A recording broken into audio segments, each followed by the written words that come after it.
The morning sun painted the fields of New Eden Colony in golden light as Katie Miller walked through the tall grass toward the silverleaf forest. She carried her father's old sample bag and a small notebook where she wrote down every interesting plant she found. Her father, John, was the colony's plant expert, and her mother, Linda, helped sick people as the medical officer. Katie loved exploring and learning about the strange plants that grew on their new world. The colony had been peaceful for 3 years since her family arrived. Most days were quiet with farming work and simple living. Katie enjoyed the calm life, but sometimes wished something exciting would happen. She never expected that wish to come true in such a dramatic way. A loud crash echoed across the forest that made birds fly away in fear. Katie felt the ground shake under her feet. She looked up and saw smoke rising from deep in the trees. Something big had fallen from the sky. Her heart raced with curiosity and worry. The adults always told children to stay away from dangerous things, but Katie's feet moved toward the smoke before she could stop herself. As she got closer, she heard strange sounds coming from the crash site.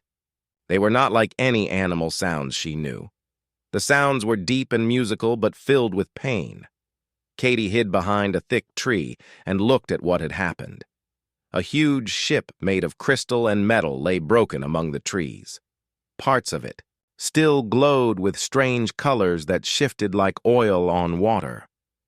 Near the ship was the most amazing creature Katie had ever seen.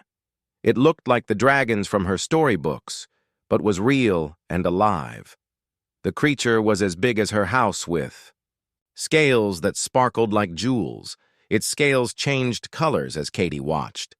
Right now they were dark red, which somehow made Katie feel that the creature was angry or hurt. The dragon tried to stand but fell back down. One of its wings was bent in a bad way, and dark blue blood dripped from cuts on its body. Katie felt sorry for the creature even though it was scary. She could see it was in pain and afraid, just like any hurt animal would be. Suddenly, she heard the sound of vehicles coming through the forest. The colony's soldiers were arriving fast. Captain Ben Torres led a team of Marines in their combat suits. They carried big weapons and moved carefully toward the crash site. Katie stayed hidden and watched what would happen. The dragon saw the soldiers coming and made loud warning sounds. Its scales turned bright red and it opened its mouth, showing rows of sharp teeth. Fire came out of its mouth, but not toward the soldiers. It was warning them to stay back. The soldiers raised their weapons and formed a circle around the dragon.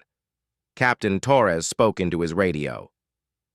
"This is Torres. We have confirmed alien contact. The creature appears hostile. It's injured, but still dangerous. Requesting orders on how to proceed." Katie could hear the fear in the captain's voice. The soldiers were scared too, even though they tried to look brave. The dragon was scared as well. Katie could tell because it kept looking around for a way to escape, but it was too hurt to move far. The creature was trapped and frightened, which made it act aggressive. More vehicles arrived carrying other colony officials.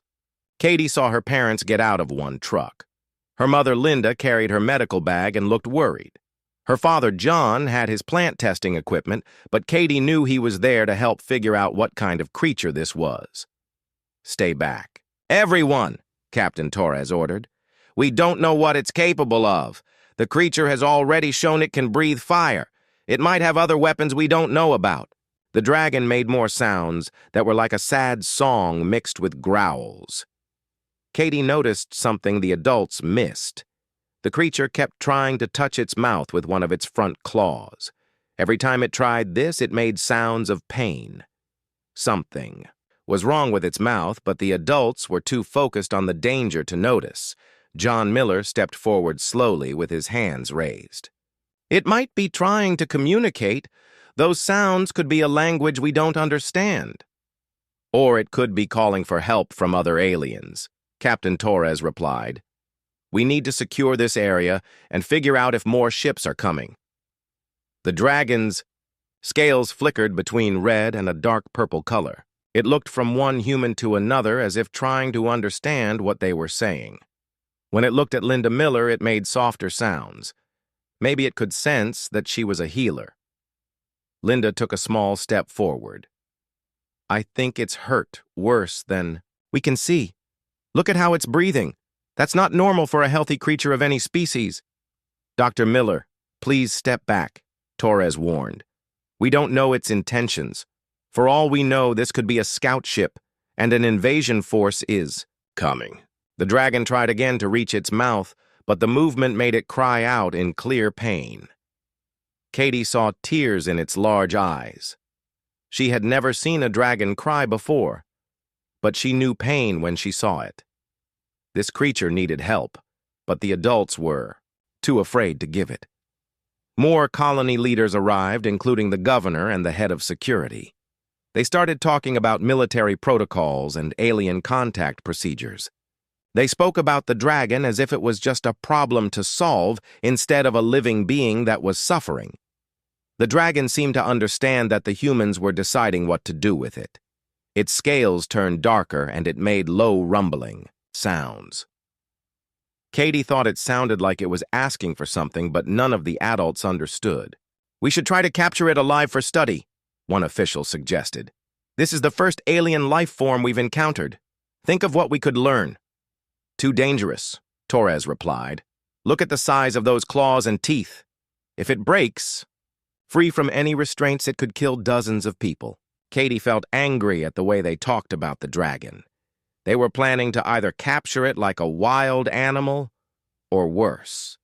She could see the intelligence in the creature's eyes. This was not just an animal.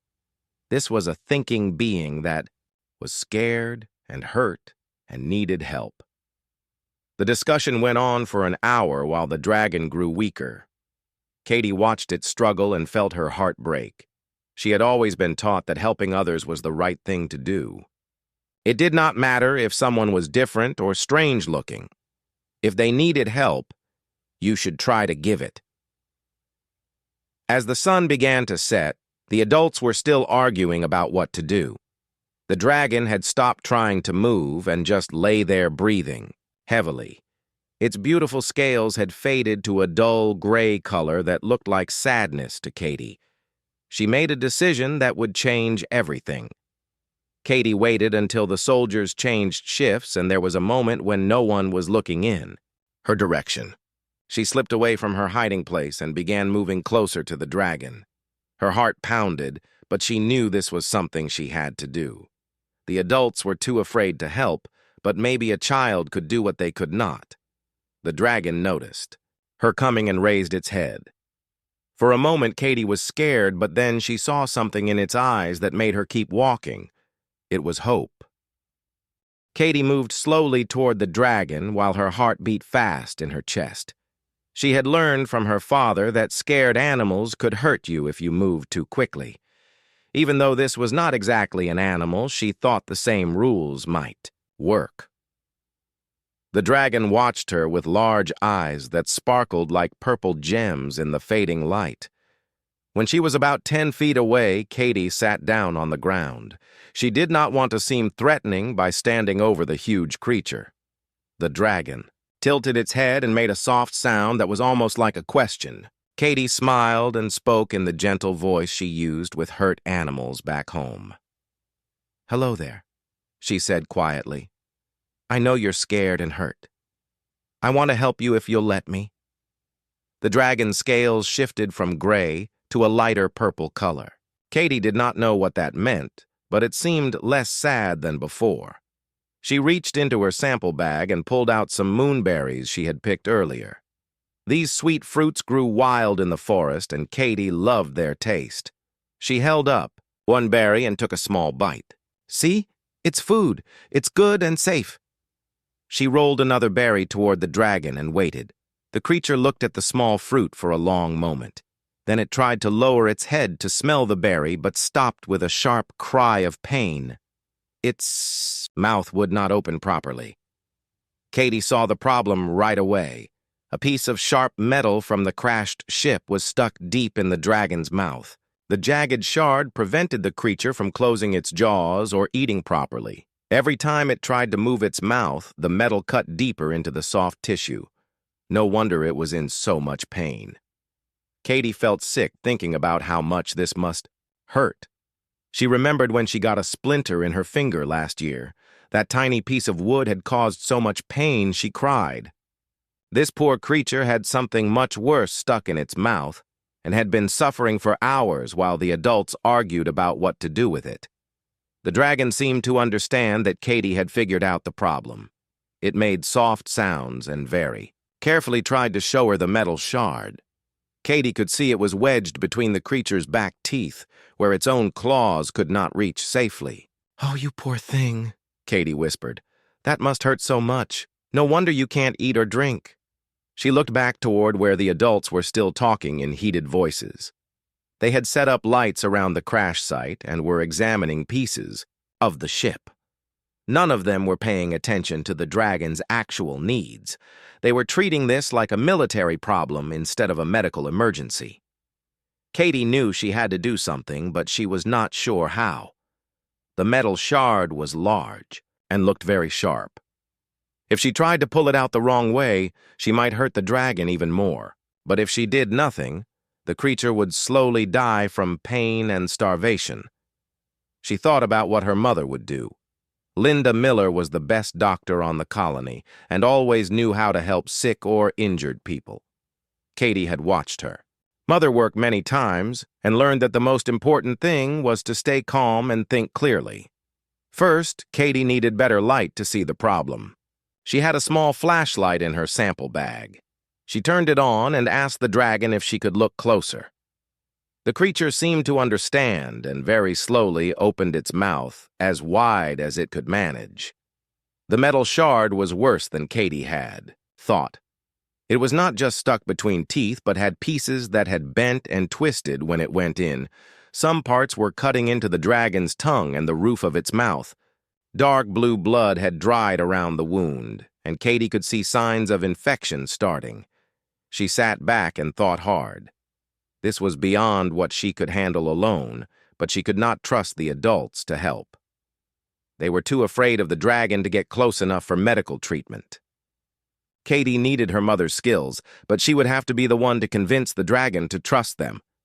The dragon watched Katie think and seemed to sense her worry. It made gentle sounds that reminded Katie of her cat purring when it wanted comfort. Maybe this creature was trying to comfort her the same way. "I need to get my mom," Katie told the dragon. "She's a doctor and she knows how to fix injuries like this. But she might be scared of you at first. You'll have to be very patient and gentle with her, okay?" The dragon's scales shifted to a soft blue color, and it nodded its great head slightly. Katie was amazed that it seemed to understand her words, or at least her meaning. This creature was definitely intelligent and could communicate even without speaking the same language. Katie stood up slowly and walked back toward the lights where the adults were still talking. She felt nervous about what she was going to do, but she knew it was right. The dragon needed help, and she was probably the only person who could make that happen. Her mother was standing near one of the trucks looking tired and worried. Katie walked up to her and tugged on her sleeve. Linda looked down and was shocked to see her daughter. "Katie, what are you doing here? You're supposed to be home with the babysitter. This area is dangerous." "Mom, I need you to help someone who's hurt really bad," Katie said urgently. "There's a big piece of metal stuck in their mouth and they can't eat or drink. They're going to die if someone doesn't help them soon." Linda looked confused. "Honey, there's no one hurt here except that alien creature, and we can't get close enough to treat it safely." "That's who I'm talking about, Mom. The dragon is hurt and scared, but it's not mean. It just needs medical help like any patient would." Linda Miller stared at her daughter in shock. "Katie, you didn't go near that thing, did you? It's extremely dangerous." "Mom, it's not dangerous when you're trying to help it. It's just scared and in pain. If you saw any animal suffering this much, you would want to help it. This is the same thing, except the animal is really smart and can understand what we're saying."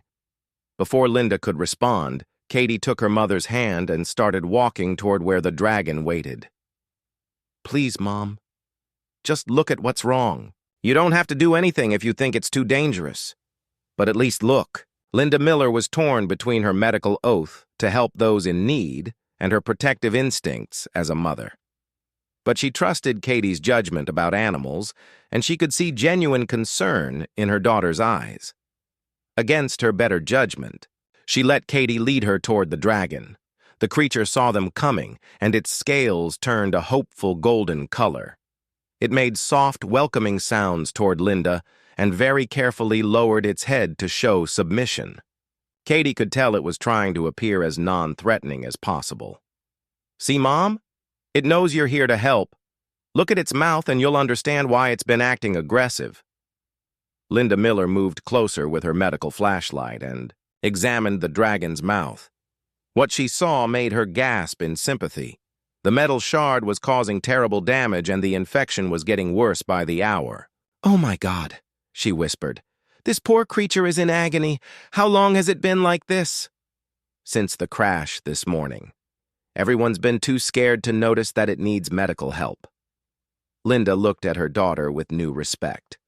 While the adults had been focused on military protocols and safety procedures, Katie had seen past the dragon's fearsome appearance to recognize a patient in desperate need of care. Linda Miller knelt beside her daughter and studied the dragon's injury with professional eyes. Years of medical training told her this was a complex problem that would require delicate surgery. The metal shard had multiple sharp edges, and removing it wrong could cause massive bleeding or push fragments deeper into the creature's throat. "Katie, this is more serious than I initially thought," Linda said quietly. "That piece of metal is lodged against what looks like a major blood vessel. If it shifts the wrong way during removal, the creature could bleed to death in minutes." The dragon seemed to understand they were discussing its condition. It made soft, questioning sounds and looked from Linda to Katie with hopeful eyes.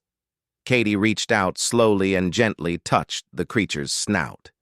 The dragon's scales warmed under her fingers and shifted to a peaceful blue color.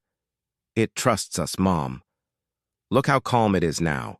It knows we want to help." Linda watched in amazement as her 12-year-old daughter communicated with an alien being through touch and tone of voice.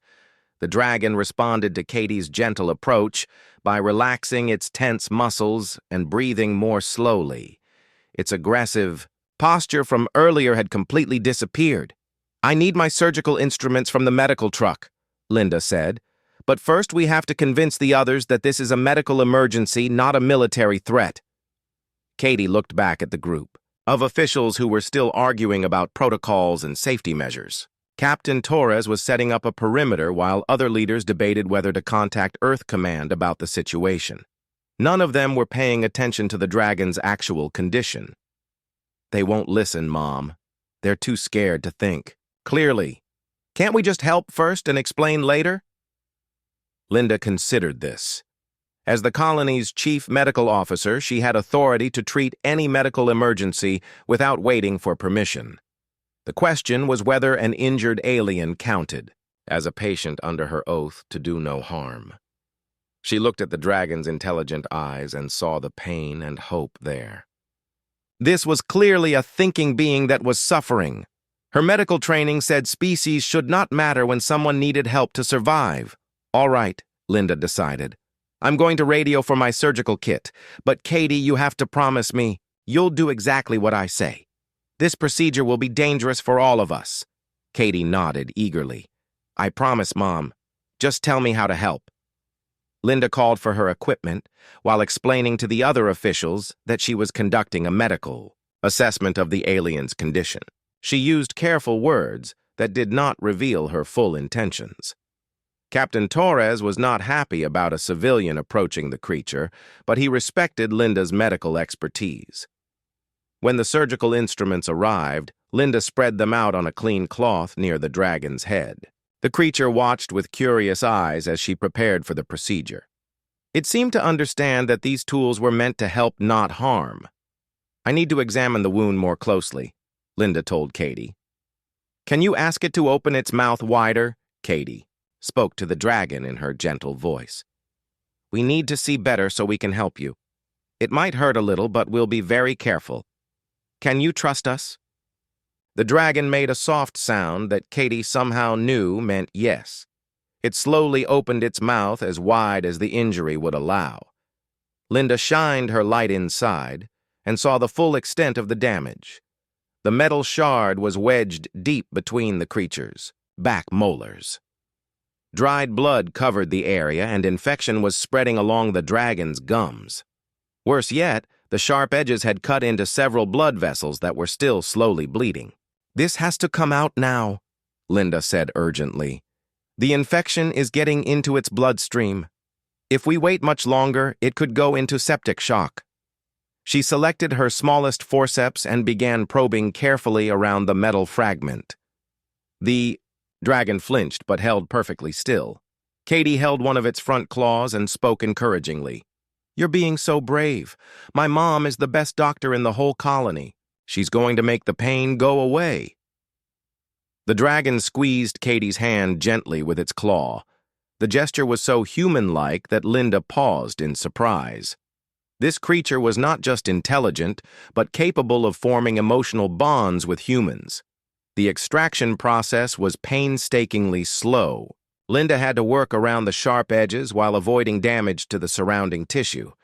The dragon endured each probe and pull without complaint, though its scales shifted through colors of pain and stress. "I can see the main piece," Linda reported, "but there are several smaller fragments that broke off when it went in. I need to get those first or they'll cause more damage when I pull out the large piece." Katie continued holding the dragon's claw and talking softly to keep it calm. She told it about her life on the colony and her favorite places in the forest. The dragon listened intently and seemed genuinely interested in her stories. One by one, Linda removed the smaller metal fragments. Each extraction brought fresh bleeding, but also visible relief to the dragon. Its breathing became easier as pressure was relieved from its airways. "Now for the big piece," Linda said. "This is going to hurt the most, but it will be over quickly. Are you ready?" The dragon looked directly at Linda and made a sound that clearly meant it was ready. Katie squeezed its claw for encouragement. Linda grasped the main shard with her forceps and began working it loose from where it was wedged. The dragon's whole body tensed with pain, but it remained absolutely motionless. Dark blue blood flowed freely as the metal came free from damaged tissue. "Got it!" Linda exclaimed as the large piece came out cleanly. She immediately began cleaning the wound and applying pressure to stop the bleeding. The dragon's relief was immediate and overwhelming. Its scales shifted to brilliant gold, and it made musical sounds that could only be described as joyful. For the first time since the crash, it was able to close its mouth properly. Katie laughed with happiness as the dragon nuzzled her face gently with its snout. "You feel so much better now, don't you? I knew my mom could fix you." Linda worked quickly to flush the wound with antiseptic and apply antibiotics to fight the infection. The dragon cooperated perfectly with each step of the treatment. It seemed to understand that this temporary discomfort would prevent worse problems later. When the medical work was finished, the dragon carefully picked up one of the moonberries Katie had offered earlier. For the first time in hours, it was able to eat. The sweet fruit seemed to taste wonderful after so much pain. Captain Torres and the other officials had been watching from a distance. They were amazed to see the dragon's transformation from an aggressive threat to a cooperative patient. Its body language was completely different now that the pain was gone. "Incredible," Captain Torres said. "It's like dealing with a completely different creature." The dragon heard him and turned its attention to the group of humans. Instead of hostility, its scales showed colors of gratitude and respect. It made a series of complex sounds that almost seemed like it was trying to speak. Linda packed up her medical supplies with satisfaction. "Pain makes any creature defensive and aggressive.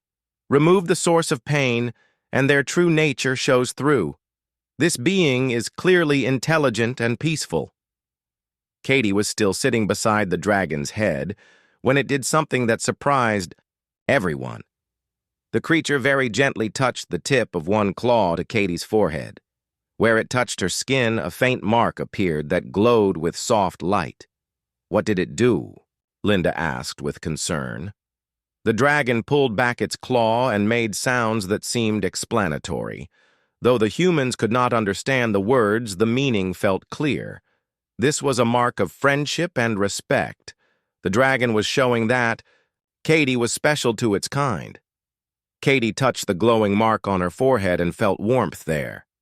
She looked at the dragon and saw something new in its eyes. This was no longer just a hurt animal she had helped. This was a friend who would remember her kindness forever.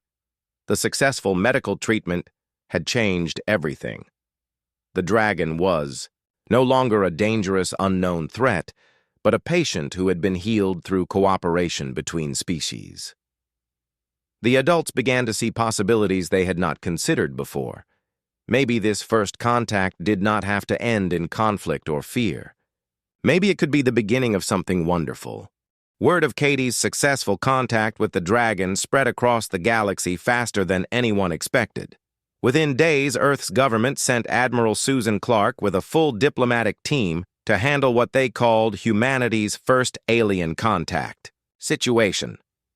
At the same time, strange ships appeared at the edge of the solar system and sent messages in mathematical patterns that meant they wanted to talk. The dragon, whose name Katie learned was Zareth, had been trying to contact his own people since his ship crashed. With his mouth finally healed, he was able to use his ship's damaged communication system. The response from his civilization was immediate and overwhelming. The Draconis Imperium had been searching for Zareth for 3 days. When they lost contact with his scout ship, they assumed he had been killed or captured by hostile aliens. They were prepared to send a war fleet to avenge their lost commander. Instead, they received Zareth's message explaining how a small human child had saved his life through an act of pure kindness. Elder Council Mother Thissa arrived on New Eden in a ship that made Zareth's vessel look tiny. She was ancient even by Draconis standards, with scales that shifted through colors Katie had never seen before. Her presence commanded immediate respect from both humans and dragons alike. The formal diplomatic meetings began in the colony's main hall but quickly ran into problems. Admiral Clark wanted to discuss military treaties and technology-sharing agreements. The Earth government was worried about the Draconis being more advanced and possibly dangerous to human expansion. Elder Thissa was equally cautious about humans. The Draconis had encountered many species in their long history, and most first contacts ended badly. She wanted to test whether humans were worthy of friendship or if they were just another aggressive young race that would cause trouble. Both sides brought their fears and suspicions to the negotiating table. The humans worried about alien invasion and loss of independence. The Draconis worried about human violence and dishonor. Every topic seemed to create more problems instead of solutions. Katie watched the formal meetings with growing frustration. The adults were making everything too complicated. She had become friends with Zareth by simply treating him with kindness and respect. Why could the diplomats not do the same thing? During breaks in the official talks, Katie spent time with Zareth learning about his culture and teaching him about humans. They had developed their own way of communicating that combined English words with Draconis sounds and lots of gestures. Zareth was fascinated by human emotions, and Katie was amazed by Draconis technology and history. "Your people are so young," Zareth told Katie one afternoon as they sat in the forest where they first met. "Most species we encounter have been traveling between stars for thousands of years. Humans have barely left your home planet." "Does that make us less important?" Katie asked. Zareth's scales shifted to warm gold, which Katie had learned meant happiness or approval. "Not less important, just different. Young species often see solutions that older ones miss because they think in new ways." This gave Katie an idea. Maybe the reason the diplomatic talks were failing was because the adults were thinking like adults. They were worried about all the things that could go wrong instead of focusing on what could go right. That evening, Katie asked her parents if she could speak to both diplomatic teams. Admiral Clark was not sure it was appropriate for a child to address such important negotiations. Elder Thysa was curious about what the small human wanted to say. The one marked as Heart Friend has earned the right to speak, Elder Thysa decided. Her words may carry wisdom we have not considered. Katie stood before the assembled diplomats feeling nervous but determined. She had prepared carefully for this moment because she knew it might be her only chance to help.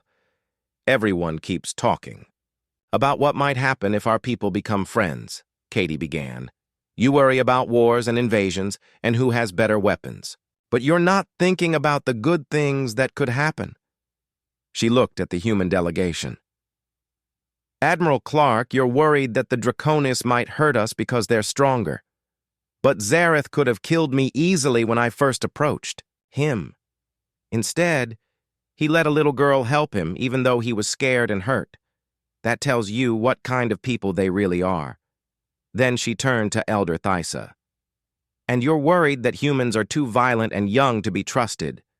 But think about what happened when Zareth crashed. Our soldiers could have shot first and asked questions later. Instead, they tried to understand the situation. My mom risked her own safety to provide medical help to someone from a completely different species.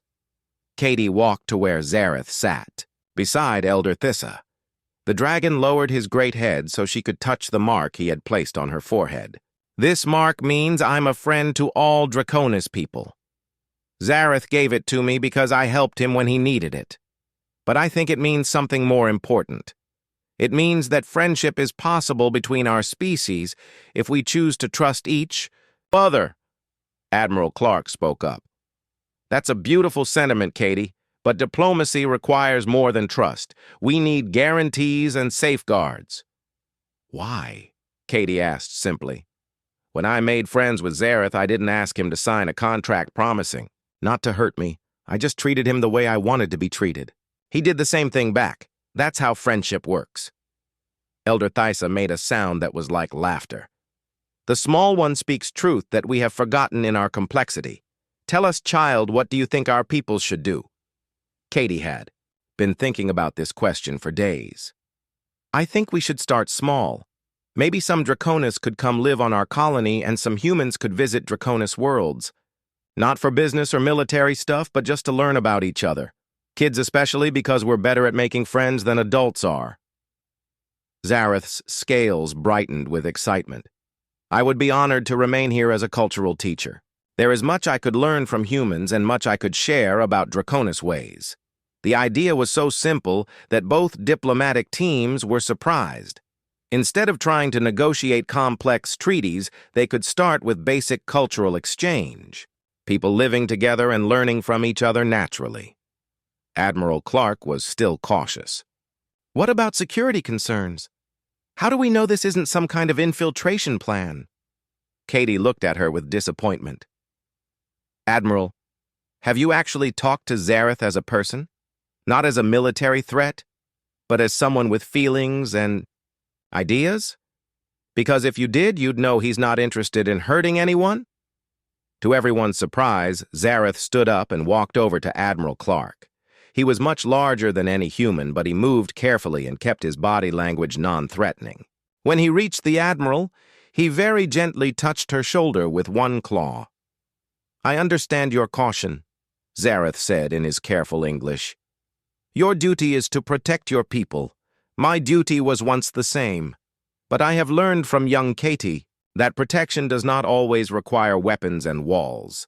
Sometimes the best protection comes from friendship and understanding. Admiral Clark looked into Zareth's eyes and saw the same intelligence and kindness that Katie had recognized days earlier. For the first time, she began to see the dragon as an individual rather than a potential threat. Elder Thysa watched this interaction with great interest. She had been testing both species to see if they were capable of moving beyond fear to genuine cooperation. Katie's simple approach and Zareth's transformation were providing the evidence she needed. The Heart Friend has shown us a path forward, Elder Thysa announced. If both species are willing, we will begin with small steps, cultural exchange, and learning as the child suggests. We will let friendship grow naturally, rather than forcing it through treaties and agreements. Katie felt a surge of pride and relief. The diplomatic talks had been saved not by complex negotiations, but by remembering the simple truth that had started everything. When someone needs help, you help them. When someone offers friendship, you accept it. These basic principles worked between individuals, and they could work between entire civilizations. The formal agreements that followed were much simpler than anyone had expected. Instead of military alliances and trade deals, they established programs for cultural exchange and mutual learning. Zareth would remain on New Eden as the first Draconis ambassador, while Katie would become the youngest member of the interspecies communication team. As the diplomats finalized their plans, Katie sat with Zareth watching the sunset over the colony fields. She thought about how much had changed since that morning when she first heard the crash in the forest. "Do you think this will really work?" Katie asked her friend. Zareth's scales shifted through colors of contentment and hope. "Young, heart friend, you have already proven it works. The rest is just making it bigger." 6 months after the diplomatic agreements were signed, life on New Eden had settled into a comfortable routine. Katie went to school in the morning, where Zareth taught mathematics and galactic history to fascinated human children. In the afternoon, she helped her father in his research lab, where they studied how Draconis farming techniques could improve crop yields on human worlds. The cultural exchange program was working better than anyone had hoped. 3 Draconis families had come to live on New Eden, while 12 human volunteers had traveled to Draconis worlds to learn about their civilization. Each group sent regular reports about their experiences, and the news was overwhelmingly positive. Katie had grown close to all the Draconis residents, but Zareth remained her best friend. They spent hours together exploring the forest and sharing stories about their different worlds. Zareth was amazed by human creativity and emotion, while Katie was fascinated by Draconis technology and their long history among the stars. The peaceful progress was threatened when Colonel Rick Hayes arrived on New Eden with a squad of Earth military specialists. Hayes represented a faction within Earth's government that opposed the alliance with the Draconis. They believed humanity was making a dangerous mistake by trusting an alien species with superior technology. "We're being naive," Hayes argued during a heated colony council meeting. "These dragons are studying our weaknesses while pretending to be our friends. When their invasion fleet arrives, we'll be helpless because we gave them access to our colonies and military installations." Katie attended the meeting with her parents and watched Hayes try to convince the colonists that the Draconis were a threat. He showed military reports about Draconis weapons and claimed their cultural exchange program was actually a spy mission. Governor Walsh, who had supported the alliance from the beginning, defended the program. "Colonel Hayes, we've been living alongside the Draconis for 6 months. They've shared their technology freely and helped us solve problems we've struggled with for years. Where's your evidence of hostile intentions?" "The evidence will become clear when it's too late to stop them," Hayes replied. "By then, these creatures will know everything about our defenses and capabilities. We need to act now, while we still have the advantage of surprise." Zareth was also present at the meeting. He listened to Hayes's accusations with patient dignity, though Katie could see the hurt in his eyes. The dragon had worked hard to prove his people's peaceful intentions, but some humans remained convinced he was an enemy. "Colonel Hayes," Zareth said when given a chance to respond, "I understand your concerns about protecting your people. As a former military commander myself, I know the weight of that responsibility. But I ask you to judge us by our actions, not your fears." Hayes stood up aggressively. "Your actions are exactly what concern me. You've positioned yourself perfectly to gather intelligence while playing the role of peaceful ambassador. It's a classic infiltration strategy." Katie felt anger rise in her chest. She had listened to enough false accusations against her friend. Without asking permission, she stood up and walked to the front of the room. "Colonel Hayes, you don't know what you're talking about," Katie said firmly.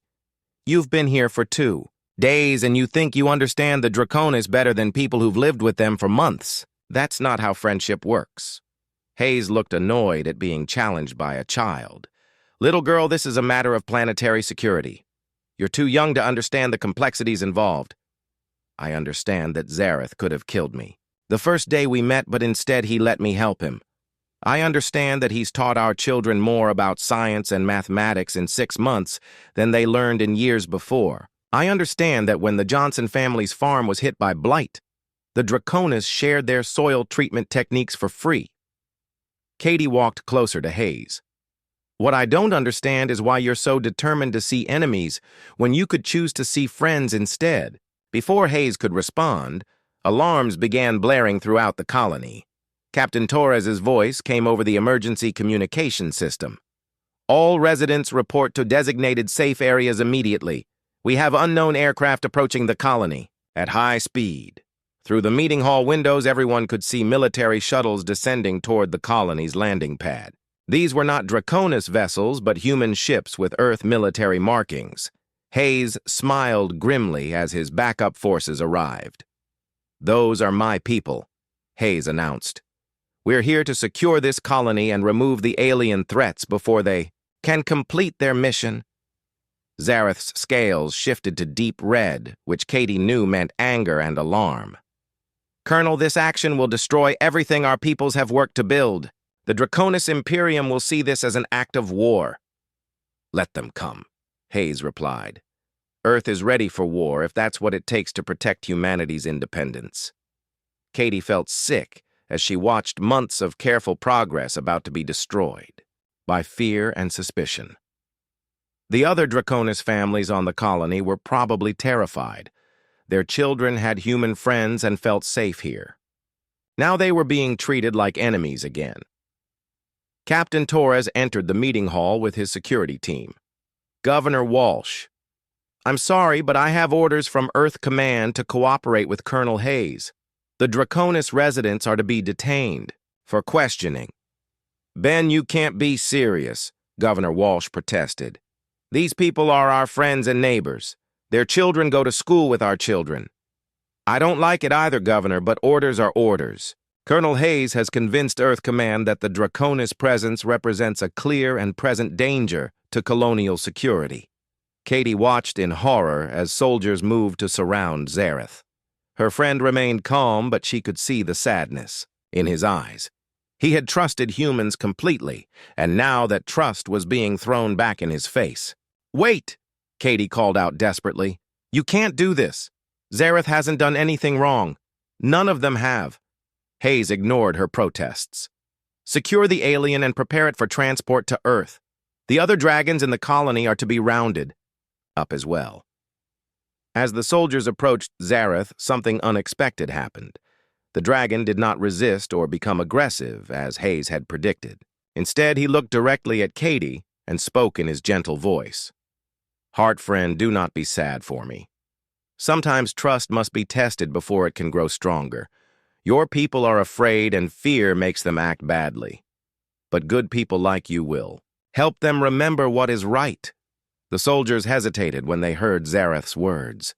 These men had been told they were capturing a dangerous alien spy. Instead, they found a dignified being who spoke of trust and understanding even while being threatened. Katie felt tears in her eyes, but she refused to give up. "Zareth is right. Fear is making you act like the bad guys in this story. But you don't have to be bad guys. You can choose to be heroes instead." She turned to address all the soldiers in the room.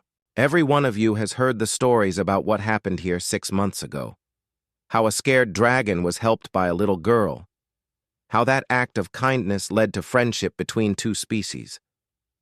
Do you really want to be the people who destroy something so beautiful?"